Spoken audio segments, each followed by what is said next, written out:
नीति रखने वालों को बड़ी शांति होती है और उनको कुछ ठोकर नहीं लगती।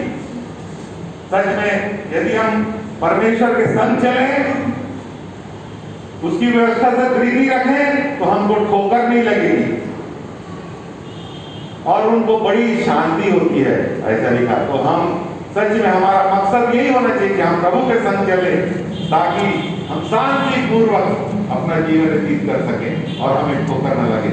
आज ये सुंदर समय है कि परमेश्वर का वचन हमारे बीच में बोया जाए। पास्टर सैमुअल बहुत दिनों के बाद हमारे बीच में है। वो ऑनलाइन प्रीचिंग करते रहते थे, संडे के दिन ऑनलाइन उनका प्रीचिंग चलता था। आज भी मैं सुबह उनको फोन लगा रहा था, तो सिस्टर आभा बोली कि अरे वो तो ऑनलाइन प्रीचिंग करते हैं। तो मैं रुक गया कि उनका टाइमिंग जो है 10-10:30 बजे से ऑनलाइन प्रीचिंग का है। नहीं तो मेरा मन था कि पास्टर सैमुअल आज प्रचार करें, और प्रभु ने ये आवाज सुनी। प्रभु का धन्यवाद हो। आइए ताली बजाकर पास्टर सैमुअल का स्वागत करें।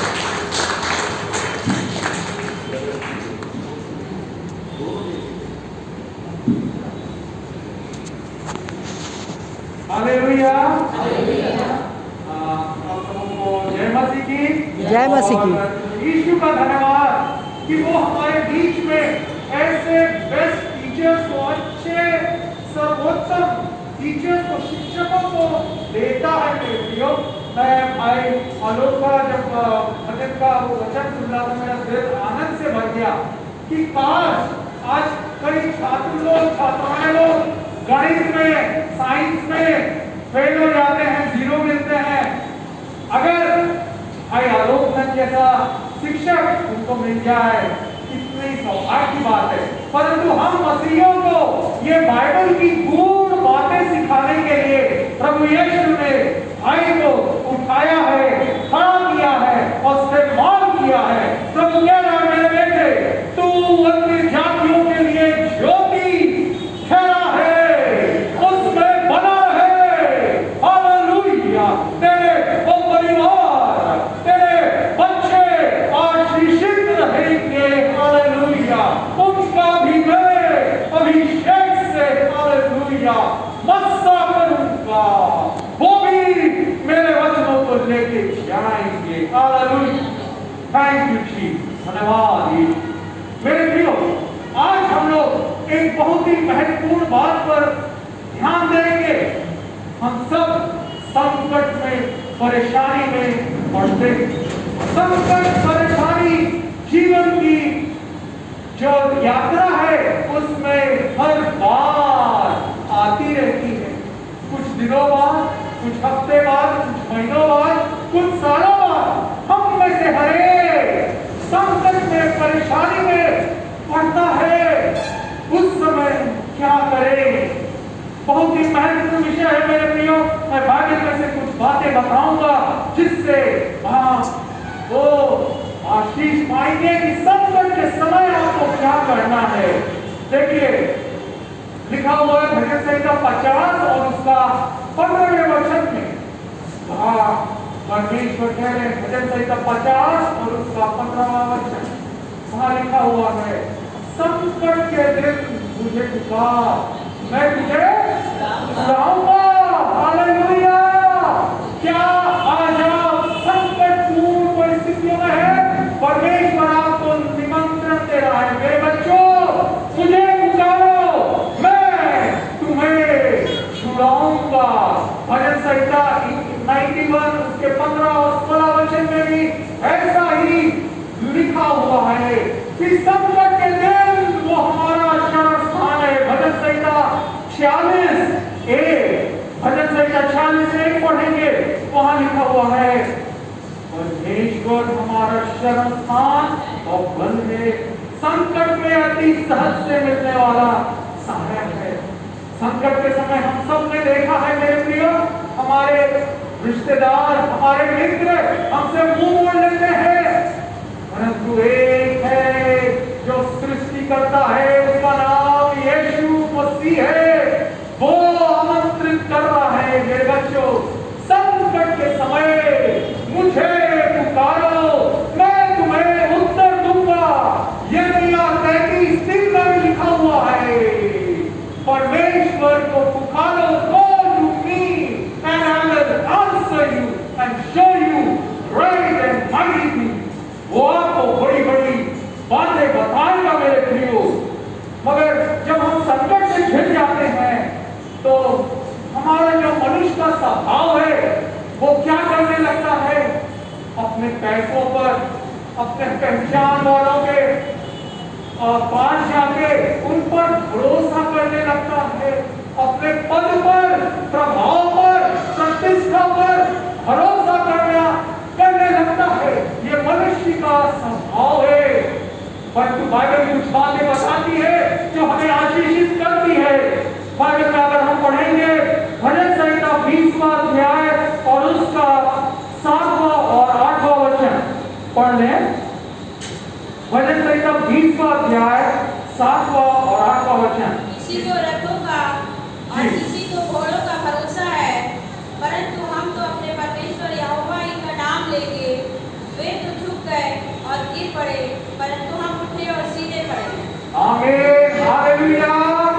मेरे प्रियो, इस महामारी के दौर पे किसी को अपने पैसों का भरोसा था, अपने प्रभाव पर भरोसा था, अपने पद पर भरोसा था, परंतु हमने जाना कोई नहीं उन्हें बचा पाया।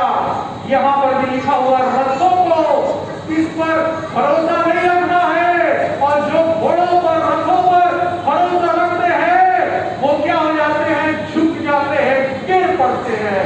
परंतु जो परमेश्वर का नाम लेंगे वो हम उठेंगे। हो सकता है बीमारी आए, परेशानी आए, संकट आए, troubles, trials, tribulation will come, but be of good cheer।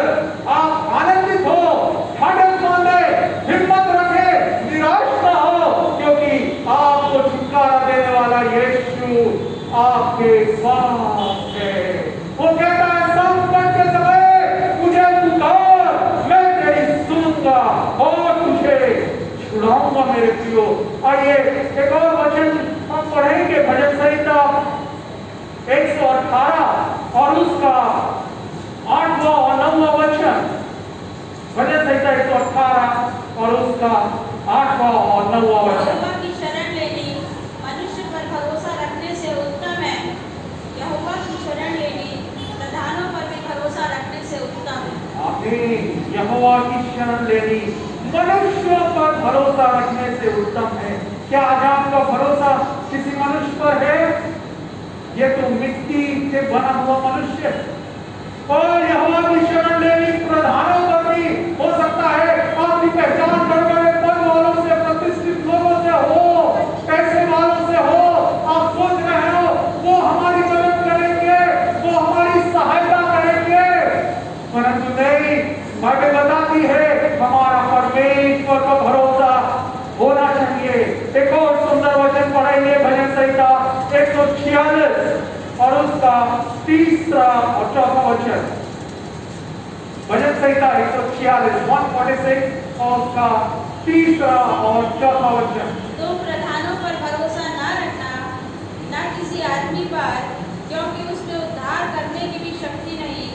उसका भी प्राण निकलेगा, वह भी मिट्टी में मिल जाएगा। उसी दिन उसकी सब कल्पनाएं नष्ट हो जाएंगी। आमीन, हालेलुया। प्रधानों पर भरोसा न रखना, न किसी आदमी पर, क्योंकि उसमें उद्धार करने की शक्ति नहीं। उसका भी प्राण निकलेगा, वह मिट्टी में मिल जाएगा। उसी दिन उसकी सब कल्पनाएं नष्ट हो जाएंगी। क्या आज सुबह आपका भरोसा किस पर है? हो सकता है आपने अपने एग्जाम के लिए और परीक्षा दी हो, आपने इंटरव्यू दिया हो अपनी नौकरी के लिए। क्या आप सोच रहे हैं किसी पहचान वाले को, बड़े पद वालों को, प्रतिष्ठित लोगों को मैं पकड़ूं, वो मेरी सहायता कर सकते हैं? आज परमेश्वर ऐसे लोगों से कह रहा है मुझ पर भरोसा रखो। हालेलुया। मेरे प्रियो, मैं आपको एक सच्ची घटना बताना चाहता हूँ। मेरे छोटे मामा जी जब वो पढ़ के निकले तो उन्होंने नौकरी के लिए अप्लाई की कई जगह, और एक जगह यहाँ BRP है, भिलाई फैक्ट्री डिस्ट्रिक्ट जो अभी डीएसपी का पार्ट हो गया, वहां पर उन्होंने अप्लाई किया और वहां पर एक बड़े मसीही अधिकारी थे। तो मेरी नानी बोली, अरे वो अधिकारी जो है मसीही है, वो मेरी मम्मी को जानते थे, तो बोले वो मदद करेंगे। परंतु जब इंटरव्यू का समय आया, अचानक से वो विदेश यात्रा पर चले गए। मेरी नानी बड़ी व्याकुल हुई। मेरी मम्मी ने समझाया उनको, अरे बाइबल बताती है मनुष्यों पर विश्वास नहीं रखना, भरोसा नहीं रखना, परमेश्वर पर भरोसा रखो। मेरे प्रियो, वो पहचान का अधिकारी इंटरव्यू के समय नहीं था, परंतु सबसे बड़ा पहचान वाला यीशु नासरी से प्रार्थना करने के बाद उसने अधिकारियों के दिल को बदल दिया। हालेलुया! दया डाल दिया, दया डाल दिया।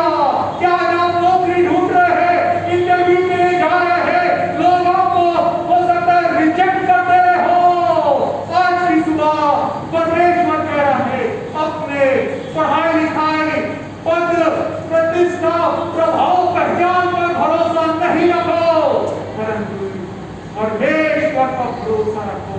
मेरे प्रियो, क्या हुआ? इंटरव्यू हो गया, परंतु बाइबल में बड़ा सुंदर वचन है, नीति वचन 21:1, नीति वचन 21:1। राजा का मन नारियों के जल के समान यहोवा के हाथ में रहता है, जिधर वह चाहता है उधर उसको मोड़ देता है। आमीन। राजा का मन हो सकता है आप वो जो अधिकारियों के पास जा रहे हैं, अपना काम कराने के लिए, अपना इंटरव्यू देने के लिए, नौकरी के लिए, याद रखिए परमेश्वर कह रहा है, सफलता मेरी ओर से आएगी। सिस्टर नंदी, परमेश्वर की प्रतिज्ञा आपके लिए आई है मेरी बेटी, सफलता तेरी परमेश्वर की ओर से आएगी। हालेलुया! मनुष्यों पर भरोसा नहीं रखना। हालेलुया! क्योंकि बाइबल बताती है, भजन संहिता 34 उसका 5वां वचन, जिन्होंने परमेश्वर की ओर दृष्टि की, उनका मुंह कभी काला नहीं हुआ, शर्मिंदा नहीं होंगे। क्या आज आपकी दृष्टि परमेश्वर की ओर है, यीशु की ओर है? यीशु कौन है? यूहन्ना 8:12 में लिखा हुआ है, यीशु मसीह जगत की ज्योति है। Light is the light of the world.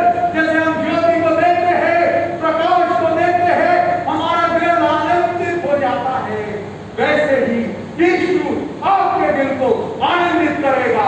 आज की सुबह ये वचन भेज के आपके दिल को आनंदित करने की सामर्थ दे रहा है मेरे प्रियो।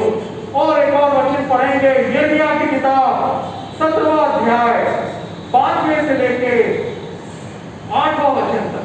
यिर्मयाह 17:5 से लेके 8 वचन तक आप नोट करते जाइए, बहुत ही सुंदर वचन है ये जी। यहोवा यूं कहता है, श्रापित है वह पुरुष जो मनुष्य पर भरोसा रखता है और उसका सहारा लेता है, जिसका मन यहोवा से भटक जाता है। वह निर्जल देश के अधमरे पेड़ के समान होगा और कभी भलाई न देखेगा। वह निर्जन और निर्जन तथा धूल-छाई भूमि पर बसेगा। धन्य है वह पुरुष जो यहोवा पर भरोसा रखता है, जिसने परमेश्वर को अपना आधार माना हो। आमीन। आगे 8वां वचन, वह उस वृक्ष के समान होगा जो नदी के किनारे लगा हो और उसकी जड़ जल के पास फैली हो। जब धूप होगी तब उसको न लगेगी, उसके पत्ते हरे रहेंगे और सूखे वर्ष में भी उनके विषय में कुछ चिंता न होगी, क्योंकि वह तब भी फलता रहेगा। आमीन। देखिए, जो परमेश्वर पर भरोसा रखते हैं उनकी तुलना उस पेड़ के समान, वृक्ष के समान की गई है जो नदी के किनारे लगा हो और जिसकी जड़ जल के पास फैली हो। जब धूप होगी तब उसको न लगेगी और उसके पत्ते हरे रहेंगे। मतलब सूखे के समय में भी, गर्मी में भी, ग्रीष्म ऋतु में भी वो हरा भरा रहेगा और सूखे वर्ष में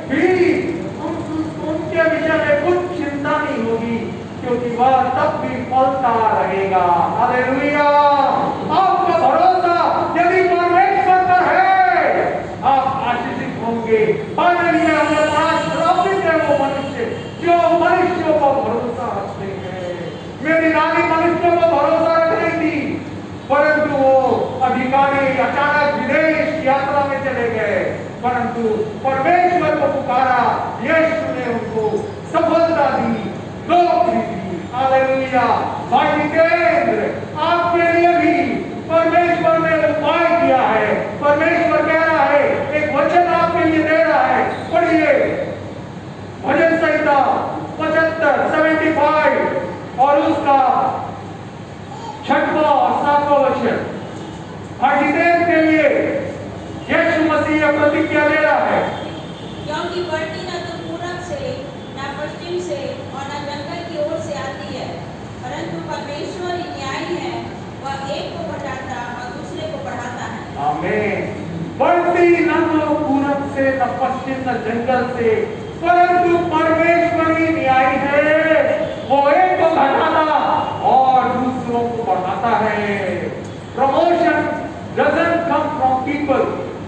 जो पदोन्नति है वो लोगों से नहीं आती, लोगों का उपयोग तो परमेश्वर करता है, परंतु उसका मूल जो स्रोत है वो कौन है?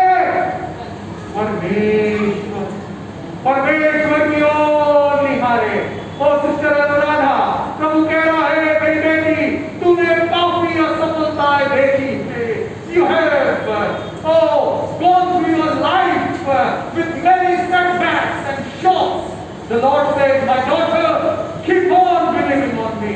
You will see the impossible will move by my word, because hallelujah, जो यहोवा को खोजते हैं, जो उसकी ओर देखते हैं, वो ज्योति पाते हैं। आपका मुंह शर्मिंदा नहीं होगा। बीते कुछ दिनों पहले आपको लगा, हाय मेरा जीना बेकार, मैं शर्मिंदगी से घिर गई हूँ। परमेश्वर ने आपको उठा लिया, वो कीचड़ में से उठा लिया, उस दलदल की नीच से परमेश्वर ने आपको उठा लिया, और वो चट्टान यीशु कह रहा है, मुझ में खड़े रहे, मेरे वचनों से बल प्राप्त करते रहे। आंधी आएगी, तूफान आएंगे, अनुराधा, प्रभु कह रहा, मेरी बेटी, मेरी चट्टान, ओ मैं चट्टान हूँ, यीशु वो चट्टान है, तू उसमें खड़ी हुई है, तुझे ना डिगाने पाएगी। हालेलुया। धन्यवाद यीशु, थैंक यू जीसस, धन्यवाद यीशु, धन्यवाद यीशु, हालेलुया।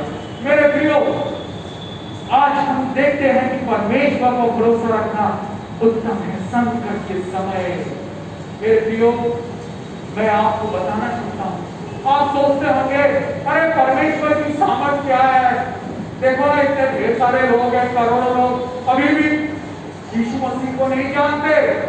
कई देश है, हमारा भारत देश में यीशु को जानने वाले, मानने वाले बहुत ही कम है। पर परमेश्वर की सामर्थ कहाँ? परमेश्वर की वो सामर्थ कहाँ है जो कहता है, किसी को रथ पर भरोसा है, किसी को घोड़ों पर भरोसा है, परंतु हम तो परमेश्वर का नाम लेंगे। मैं आपको एक ऐतिहासिक सच्ची घटना बताना चाहूंगा। मेरे प्रियो, ध्यान से सुनिएगा। आप सोच रहे होंगे परमेश्वर तो छोटा है, उसकी सामर्थ बहुत कम है। नहीं मेरे प्रियो, परमेश्वर महान है। वो भजन संहिता एक और पढ़ेंगे, 47 और उसका 3रा वचन। भजन संहिता 47 3रा वचन नोट करते जा रहे, बड़े सुंदर सुंदर वचन है मेरे प्रियो। वह देश देश के लोगों को हमारे सम्मुख नीचा करता और जाति जाति को हमारे पांव के नीचे कर देता है। आमीन। क्या लिखा हुआ है? वो देश देश के लोगों को हमारे सम्मुख नीचा करता है। आप सोच रहे होंगे, कैसे देश देश के लोग? अरे कितने ढेर सारे दुनिया में देश है। अगर परमेश्वर कह रहा है, वो देश देश के लोगों को हमारे सम्मुख नीचा करता है, जाति जाति को हमारे पांव के नीचे कर देता है। मेरे प्रियो, एडी 312 में, एडी मतलब आफ्टर डेथ, जो है बिफोर क्राइस्ट, यीशु मसीह के आने से पहले। एडी मतलब उसका मतलब है अनाडोमे, उसका इंग्लिश का वो ट्रांसलेशन है year of the Lord, AD, हमारे प्रभु का word year of the Lord 312 AD से पहले यीशु मसीह के स्वर्ग में उठाने के बाद कलीसिया स्थापित हुई। उसके बाद कई सताव आए, कई परेशानियां आई। मेरे प्रियो, एक रोमी राजा था नीरो, और वो क्या करता था, मसीही लोगों को पकड़ पकड़ के कैद खाने में डाल देता था, शेरों की मौत में डाल देता था, स्टेडियम में डाल देता था और उनको जला देता था। हजारों लोग, कई सौ मसीही लोग मारे गए, शहीद हो गए।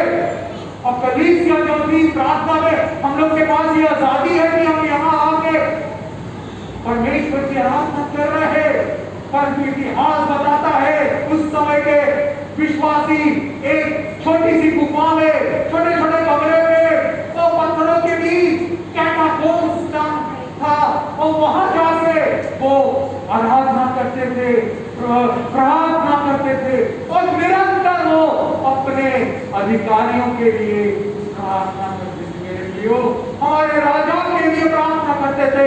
वो इस वचन को मानते, आपने कहा है कि देश देश के लोगों को आप हमारे सम्मुख नीचा करेंगे और जाति जाति को हमारे पांव के नीचे कर देंगे।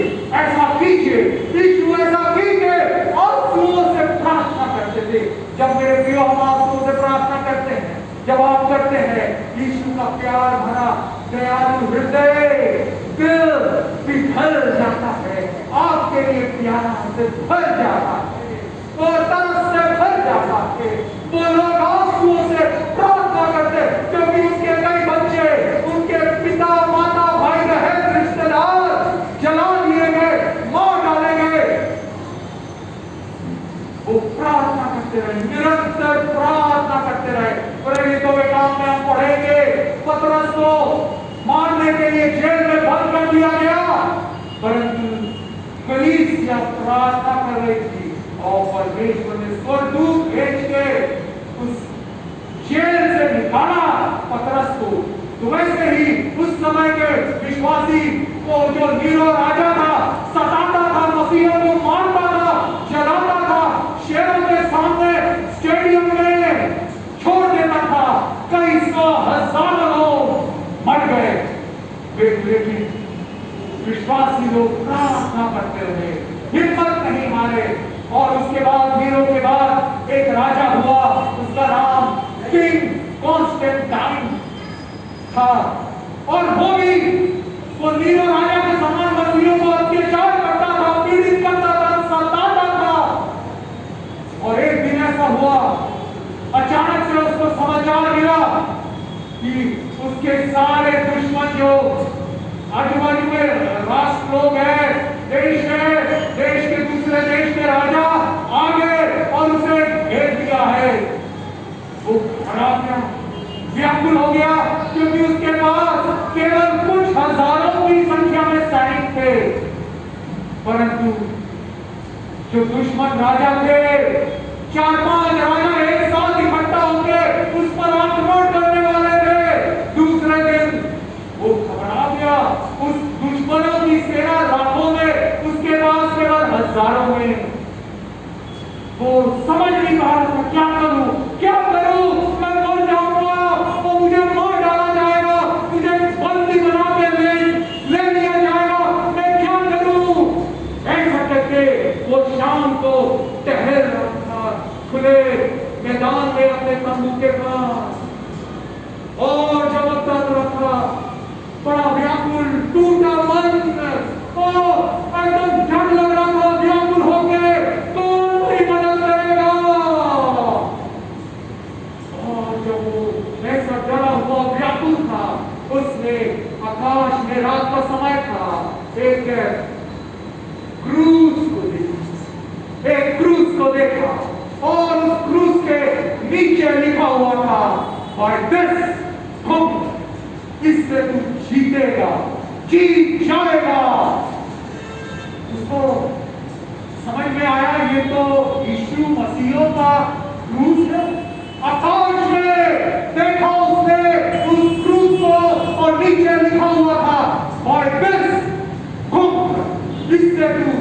जीत जाएगा। यीशु के बारे में नहीं जानता था, उसको ये समझ में आया कि मैं ये क्रूस को अपने जो सैनिकों का झंडे हैं और ढाले हैं उस पर ये बनवा दूं, उस पर ये खींच दूं क्रूस का निशान। और उसने रात ही रात वो क्रूस के निशान को अपने झंडों में और सैनिकों के और उनके जो ढाल में बनवा दिया। और दूसरे दिन जब शत्रु सैनिक लाखों में आक्रमण किए, वो डरा हुआ था, परंतु उसको भरोसा था उस दैवीय दर्शन को। उसने देखा था कि क्रूस मुझे जय देगा।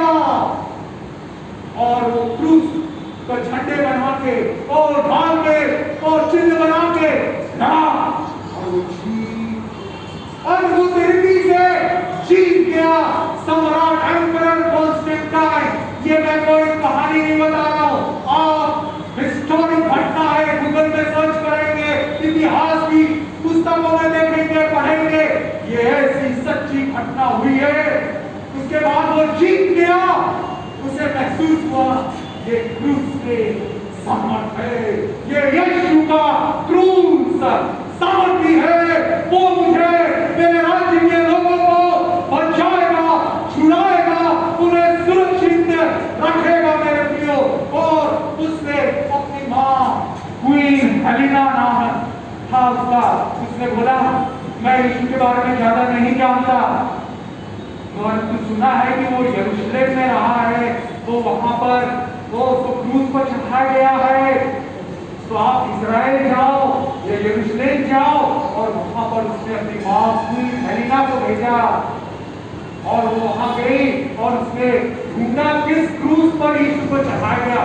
और वहां पर आज भी वो चर्च में कई हजारों घड़ियां लगी हुई है, हीरे मोती लगे हुए, आज भी वो चर्च कॉन्स्टेंटाइन राजा का बना हुआ आज भी मौजूद है। उसके बाद जो कॉन्स्टेंटाइन राजा था उसको सफलता मिलने लगी युद्ध में, वो पूरे यूरोप का सम्राट बन गया। फ्रांस, इटली, स्पेन और नीदरलैंड, हॉलैंड, बेल्जियम, वो सब यूरोप के देशों का वो सम्राट बन गया। वो बहुत ही वो हुआ, प्यार से भर गया उस यीशु को, वो जिसने मुझे विजय दिया। उसने बोला कि मेरे जितनी भी प्रजा है, करोड़ों लाखों समर्थ लोग थे, बोला कि केवल यीशु की हम आराधना करें। और आज ये बात, ये घटना का सबूत है कि यीशु के क्रूस ने एक दर्शन से अन्य जाति राजा को बचा लिया। और आज हम जाएंगे इटली में, फ्रांस में, स्पेन में, इंग्लैंड में, नीदरलैंड में, हॉलैंड में, देखेंगे बड़े बड़े सुंदर चर्चेस बने हुए हैं, कैथेड्रल्स बने हुए हैं, आलीशान, आपको एकदम मजा आ जाएगा, इतने सुंदर सुंदर चर्चेस बने हुए वहां पर। एक दर्शन, क्या आज हमारे भारत देश में ऐसा नहीं हो सकता? हो सकता है, क्योंकि बाइबल बताती है इब्रानियों 13:8 में यीशु मसीह आज, कल और युगानुग एक सा रहने वाला है। उसका सामर्थ्य, उसका प्यार कभी नहीं बदलता मेरे प्रियो। आखिरी में आज हम विशेष तौर से प्रार्थना करेंगे अपने राजाओं के लिए, क्योंकि बाइबल कहती है, पहला तिमोथी उसका 2 अध्याय और उसका पहला 2 वचन पढ़ेंगे हम। पहला तिमोथी 2 अध्याय और उसका पहला और 2 वचन। अब मैं सबसे पहले यह उपदेश देता हूँ कि विनती और प्रार्थना और निवेदन धन्यवाद सब मनुष्यों के लिए किए जाए, राजाओं और सब ऊंचे पद वालों के निमित्त, इसलिए कि हम विश्राम और चैन के साथ सारी भक्ति और गंभीरता से जीवन बिताएं। आमीन। सोचिए, विनती और प्रार्थना निवेदन किसके लिए की जाए? सब मनुष्यों के लिए, खासतौर से राजाओं और सब ऊंचे पद वालों के निमित्त, कि हम विश्राम और चैन के साथ क्या आज हमारे प्रधानमंत्री को, राष्ट्रपति को, मुख्यमंत्री को, विधायकों को परमेश्वर बदल नहीं सकता? उसने इतिहास बदल दिया। यूरोप आज एक क्रिश्चियन कॉन्टिनेंट के रूप में जाना जाता है। हजारों लाखों चर्चेस बना लिए गए। वहां पर एक समय यीशु के बारे में नहीं जानते थे, यीशु के लोगों को सताया गया था, परंतु आज परमेश्वर की सामर्थ आज हमारे देशों में, हमारे राज्यों में वो प्रकट होना चाहती है। क्या हम प्रार्थना करेंगे? रोज कितना अपने हाथ उठा ले, जो इस बात को याद करते हुए प्रार्थना करेंगे, यीशु आपने 312 एडी में 312 ईयर ऑफ द लॉर्ड में आपने कॉन्स्टेंटाइन राजा को ये दर्शन देके उसका दिमाग, उसका हृदय बदल दिया। आज भी मेरे देश में कीजिए। कितने लोग ऐसी प्रार्थना करेंगे? रोज हाथ उठाए, यीशु आशीष देगा, यीशु आशीष देगा। जो अपने देश के लिए, अपने राजा के लिए प्रार्थना करते, वो प्रभु कह रहा है आप विश्राम, चैन के साथ जीवन बिताएंगे। हालेलुया। परमेश्वर ऐसा कर सकता है। इसलिए पहला कुरिन्थियों पहला अध्याय और उसका 23वें वचन में लिखा हुआ है, पहला कुरिन्थियों पहला अध्याय 23वां वचन, हम क्रूस पर चढ़े हुए यीशु का प्रचार, क्रूस पर चढ़ा हुआ यीशु, उसने सारी आपकी बीमारियों को, सारे श्रापों को, सारी गरीबी को, सारे दुखों को उठा लिया। आज वो क्रूस आपको जयवंत करेगा। कलवरी का क्रूस का यीशु, उस पर भरोसा रखे, वो आपको शर्मिंदा नहीं होने देगा। पौलुस के समान गलतियों 6वां अध्याय और उसका 14वां वचन में जैसा कहता है पौलुस, पर ऐसा ना हो मैं अन्य किसी बात का घमंड करूं, केवल हमारे प्रभु यीशु मसीह के क्रूस का, जिसके द्वारा संसार मेरी दृष्टि में और मैं संसार की दृष्टि में क्रूस पर चढ़ाया गया। केवल घमंड नहीं, क्रूस चढ़े हुए यीशु का वो ही आपको बचा लेगा। हालेलुया। मुझे अंतिम बात बता के मैं खत्म करना चाहूंगा मेरे प्रियो। मैं अलग अलग राज्यों में यहाँ काम किया, भारत देश के गुजरात में मैं 2003 में था। उस समय मसीहों को सताव था और वहां के लोग ज्यादा नहीं जानते यीशु के बारे में। और मेरा जो मालिक था शाह था गुजराती, और मेरा जो एक और मेरा कलीग था वो भी गुजराती। बोला सर मेरे सेम हम लोग उसके हैं, कास्ट के हैं। ऐसा करके वो मुझे दबाता, तो मुझे वो परेशान करता था, परंतु परमेश्वर परिस्थितियों को बदल देता है। वो क्रूस पर चढ़ा हुआ यीशु, मैं कोई गुजराती नहीं जानता, ना मेरा कोई दोस्त, ना कोई मेरा रिश्तेदार, परंतु मैं अकेला नहीं, यीशु मेरा साथ है, यीशु मेरी ओर है, यीशु मेरी ओर है, यीशु मेरी ढाल है। मैं किससे डरूं? मैं प्रार्थना करता हूं, यीशु क्रूस पर चढ़े यीशु मुझे बचा। ये अन्य जातियों के बीच में, अन्य जाति राज्य में परमेश्वर ने ऐसा बदल दिया परिस्थितियों को। वो जो मेरा सताता था, मेरा कलीग साथ में काम करने वाला, कि मैं सर के कास्ट का हूं और तू तो मसीही है सर। वो गुजराती वो थोड़ा सा और रहते थे, अरे मसीही है करके, परंतु क्या किया परमेश्वर ने मालूम? वो जो सर है और जो वो मेरा वो जो कलीग था, दोनों सेम कास्ट के, दोनों के बीच में मतभेद, मन मुटाव हो गया, मिसअंडरस्टैंडिंग हो गई। और ऐसा हुआ कि वो मेरे कलीग को नौकरी छोड़ के जाना पड़ा। हालेलुया। भजन संहिता 68 पहले वचन में लिखा है, लेट गॉड अराइज, परमेश्वर उठे और उसके शत्रु तितर बितर हो जाए। क्या जब अपने दुश्मनों से, विरोधियों से घिरे हुए हैं, परमेश्वर कह रहा है मेरी ओर देखो, मेरे क्रूस की ओर देखो। और उसके साथ साथ जब मैं कुवैत में गया, ना मैं मलयाली, ना मैं तमिल, ना मैं आंध्रा का, साउथ का नहीं हूं मैं, वहां पर ज्यादातर लोही वाले हैं सब। और वहां के जो मालिक है